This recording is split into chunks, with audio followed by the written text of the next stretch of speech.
my loves. I'm so glad to see everybody again because I am back.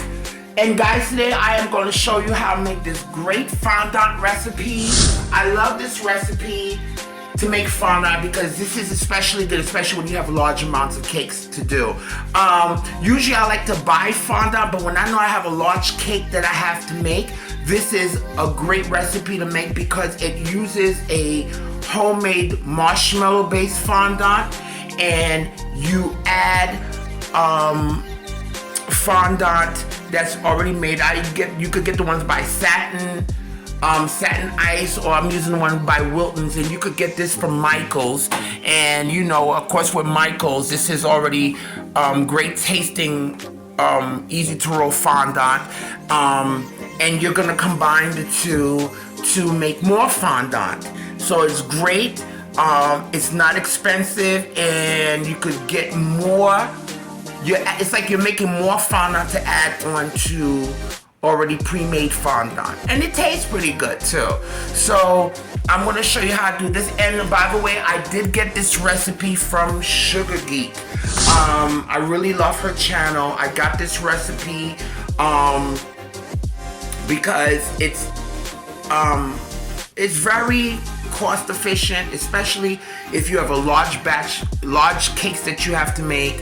But usually if I have a small cake I have to make, I'll usually just buy it. But believe it or not, guys, this is not hard to make. It really isn't, okay? So I got some fondant from Michael's, okay?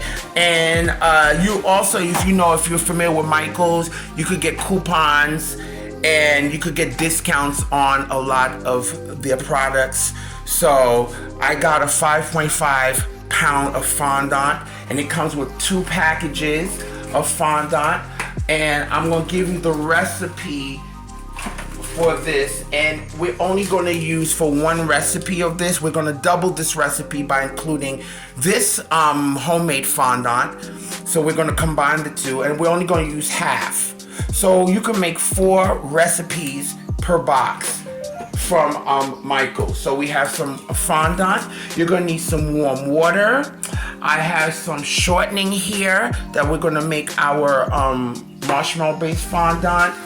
I have some great value 2 pound. This is a 16 ounce, 1 pound bag of mini marshmallows. Okay, I got this from Walmart. Great value, works perfectly for me. Then I have a 2 pound bag of powdered sugar. All right, you don't need to sift this because it's already in the bag. And I have some warm water, which I think I already mentioned, and I'm going to get to this and show you how to make this. You could cover your cakes and so forth. So my loves, what I'm doing right now, I am going to basically empty these marshmallows in a plastic bowl, and we're going to melt this at 15-second intervals until it becomes nice and soft and melty, okay? And usually I have to do at least 3 50-second intervals, okay, until it becomes nice and soft, all right? And I'm going to show you how that looks like in the microwave. But it also depends on how strong your microwave is and so forth. So let me show you. This is how it looks, guys. Okay, nice and melty. All right, so what I'm gonna do, we're gonna add this into our bowl. Now guys, I had made a mistake, but what you're gonna do, you're gonna take some of that warm water and you're gonna put it around the edge of the bowl where the marshmallow is, so it can loosen it up. And also, if you wanna color your marshmallow fondant, this is the point where you put your coloring in, okay? And also, you would use the wet. Since I'm using 2 tablespoons, you would only use half of 1 tablespoon, and later on mix in more to get the precise color you want. After you mix it into the mixture, later on you would intensify the color to your choice, okay, to your liking. Now, and I want to add my confectioner's sugar. So you're going to have to hold on to at least a good amount of this. So we're going to hold to at least to a good amount like this right here, guys. And you're gonna just dump it in there.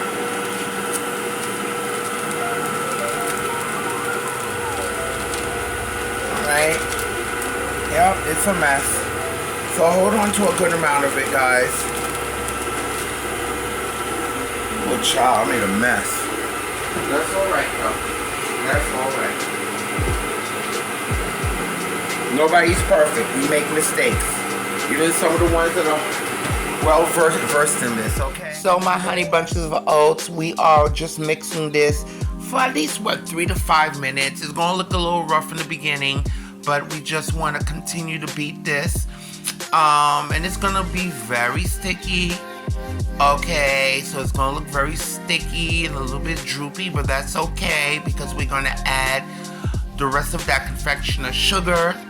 And on top of that, we are going to add our already made fondant to this, okay? And you don't have to worry about adding glycerin or corn syrup because that helps it make it pliable and so forth. So don't worry about that because the store-bought fondant already has that, and we're just incorporating and mixing those two together. So that just takes out the extra stuff you have to buy to put in it. I'm gonna put the rest of the confectioners sugar. Alright guys, so now I'm just gonna empty it into the rest of the confectioners sugar. And you may not need all this confectioner sugar. You just we're going to add this and knead it until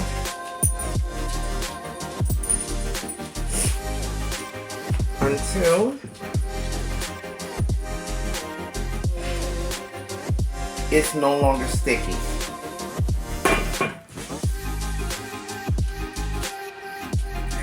And guys, we cut half. We're only going to need half of that package to make our fondant. So I'm going to add this for at least 10 seconds in the microwave just to soften it up a little bit. Okay? Okay, and here's the fondant after 10 seconds. Just so you could make it pliable. And we're going to stretch it out a little bit. Okay, so it could look like taffy, and we're going to work it right into our homemade fondant.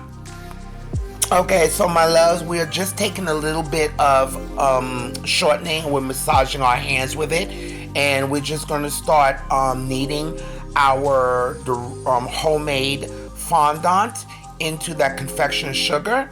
Okay, we're just doing this so it won't stick to our hands because this is very sticky. Okay, and you are just going to knead this, guys, until it doesn't feel sticky under your hands. So we're going to put this on our surface, and we're going to work our store-bought fondant that I'm just loosening up. Okay, and we're going to add it to our fondant. So we're going to take our fondant here. Okay, and we're going to take our fondant here. We're going to add this fondant to it. Like that. And just going to knead this a little bit. Trust me guys, this is not difficult. I remember years ago when I was working with fondant, I used to have to like do this with the glycerin and stuff, because you don't have to add no glycerin to this because the original one already has glycerin. So you're going to pull and roll like that. That's what I do. Okay, we still need to work this out. Okay, not just do it like that. Doesn't take long to come together. I'm gonna do this for a couple of minutes. If you could see. It's like pulling it like it's taffy. See?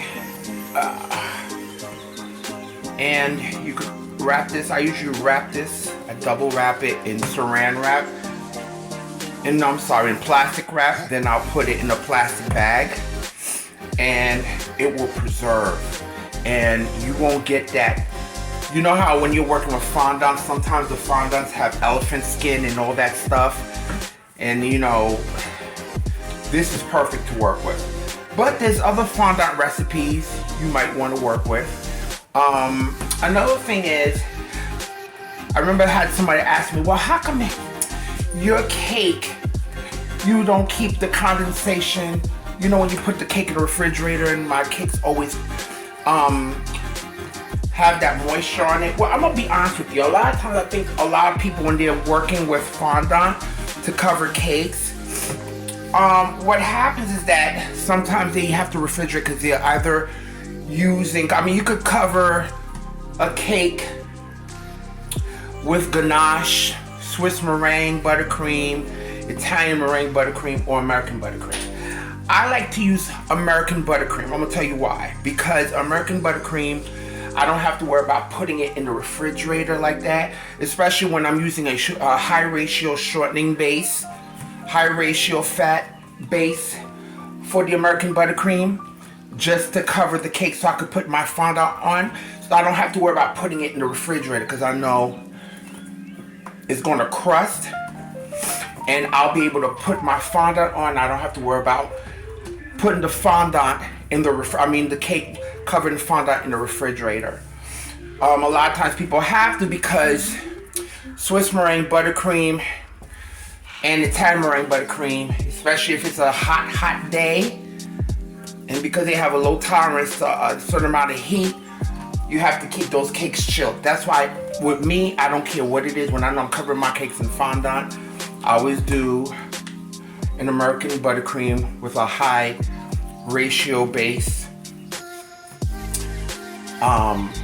shortening, so I could get what I want. And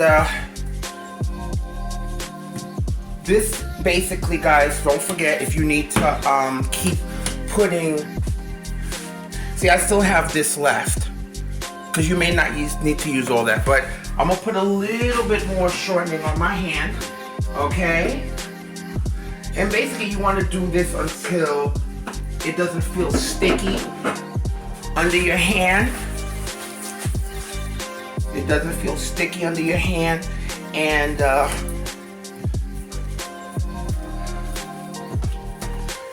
you see how it's coming along now? Because now it's not feeling sticky under my hand, so I don't need to put use any more of this leftover confectioner sugar. I don't need this, so I'm going to save it for later. But that's basically it. It's coming together, and when you do it like this, it doesn't break. See? It still maintains that stretch. That is exactly what you want. It maintains the stretch without breaking. So basically, we're basically done. And guys, if you haven't subscribed to my channel, please go ahead and do so. Give me those thumbs up. Don't forget to press that notification bell so you can be alerted of my videos, and let everybody know Jackie's cooking. Cut this in two for myself and use the rest that I need later. Okay. There you go. Nice and smooth fondant. Okay. Some nice plastic. That's what I like to do. Or some people just throw it in the Ziploc bag. Whichever tickles your fancy.